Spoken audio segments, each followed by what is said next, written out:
I feel like we've just figured out the characters, how to write them, actors how to perform them, and everyone is a little bit more comfortable and looser, as naturally I think happens in season 2. You know, the obvious way to a single mom's heart is through her child. You should have shown Collins some love. Yeah, she would have popped off on you, boss.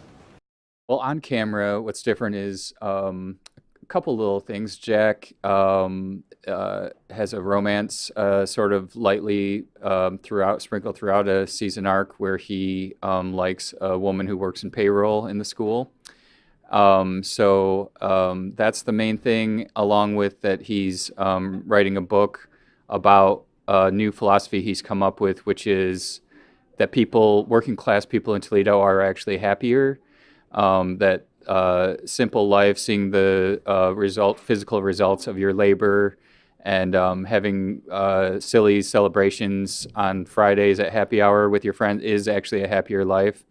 And he's writing a book about that, so feels like he's Jane Goodall studying amongst the chimps, I think she was chimps, as he studies the people of Toledo. I've thought about it quite a ways out, but usually not in the way that a lot of people think of shows now. Shows like a lot of cable shows have gotten us to where each season has this like really intense arc and buttons it up, and the next season is way different or something. And I more like to think of it as a hybrid of that and the sitcoms I grew up on, which you can watch any rerun of like Cheers or Seinfeld, and you're like, well, you don't go like, oh, this is season 5 where they were, they were flirting but didn't always get along, and he ran a bar. That's all of them. So there's part of me that's like, I think Jack will always be trapped in Toledo, but I thought about different wrinkles and stuff that could happen in other seasons. We have a big question mark of what's going on with the dad that wasn't around when he was growing up, and things like that are out there as nice to have in your back pocket. Let me ask you a question. Does Collins' mom give you butterflies? What, like, in my tummy? Hell yes, Anthony. If it's legit tummy butterflies, then isn't it worth being Colin's fake dad? Yes. Yes, you guys, it is. I think the thing I butt up against most often in production is people who have never been to the Midwest, assuming like that we don't have the internet there and stuff. They'll be like, so everybody is just wearing these like bad JCPenney clothes and stuff, and it's like, well, they go to online websites, and there's elements of hip there, even if it's not quite what New York and LA have all the time. But I also, for this particular fictional high school, wanted everybody here to be even more friendly and cheerful than it's like the Midwest amped up by a little bit, so that Jack's grouchiness is fully unjustified. These are good people who are all having a really good time here. But there is some truth to that in the reality of the Midwest, too. Yes, they should definitely. Should it be just because of the show? I don't know. We do shoot in LA, and they're not going to really exactly find this high school or anything. But we shot like 5 landmarks in Toledo in one episode last year, and we're actually in Toledo. And it was a great reminder. There's a great museum, art museum, and zoo. We didn't shoot there, but a fun hockey team and baseball team, depending on winter or summer. And they could have a lot of fun. It's a great question. I mean, joke to joke, it was like a boot camp for that type of writing and collaborating with other people and producing what you wrote, because you have to produce your own sketch at SNL. So I'm very used to picturing the costumes and the set as I write, knowing I have to go talk to these people. We have to make these actual things.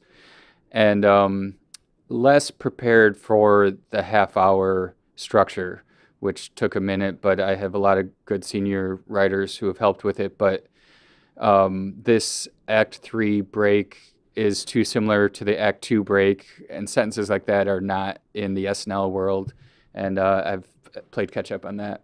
That's first off, one of my favorite parts of this is the fact that there's a different director for every episode. I mean, we double up on some people, but the fact that that's the way it works in television is so cool because you get to meet 20 amazing, super talented directors that are all so different, and it's been like a school in directing to just watch all the people. And the way I know if they're fit for the show, it's usually their previous work, talking to other people who've worked with them, and then their interest level. All the people you just named, like Carrie Brownstein and Lynn Shelton, are so nice about their enthusiasm. They come in having watched a bunch and having very specific ideas.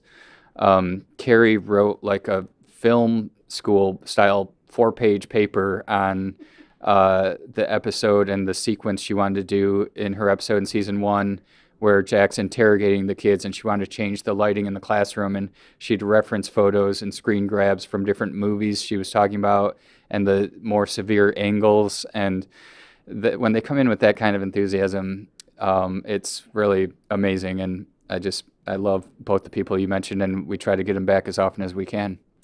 We care a ton about it, and we interview them. We bring high school kids into the writer's room, and we say, what are you like nowadays? Because they seem crazy I'm 42, and the writer's room is, all been out of high school for a while. And so it's really hard to gauge, and I'm fascinated by it, and I try to make it accurate and everything. And it's really hard to tell. In some ways, they're so similar. One of the hardest things for me to figure out is where they're at on homophobia. I oftentimes give them full credit for being so much more woke than adults.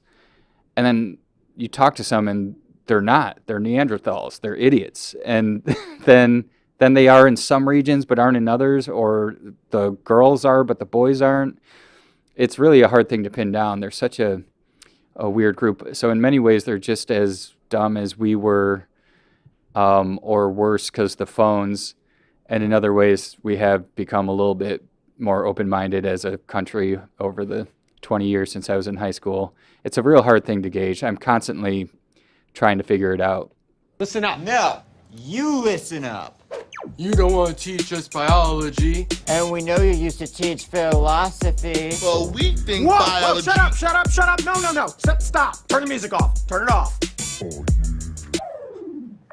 I was definitely friends with lots of different types of people in high school and across different groups, and I was very involved and with lots of different activities. And I think I'd say I was proud of that, and that I was trying to develop a sense of humor. I didn't know but that I was laying a light foundation and trying to do early versions of comedy writing.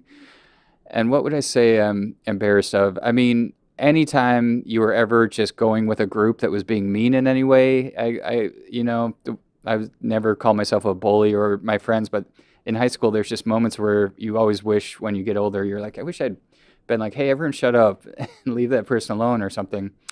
And also, I feel like I had a lot of school spirit, and for some reason I get a tinge of embarrassment about that. It seems very silly and embarrassing to me.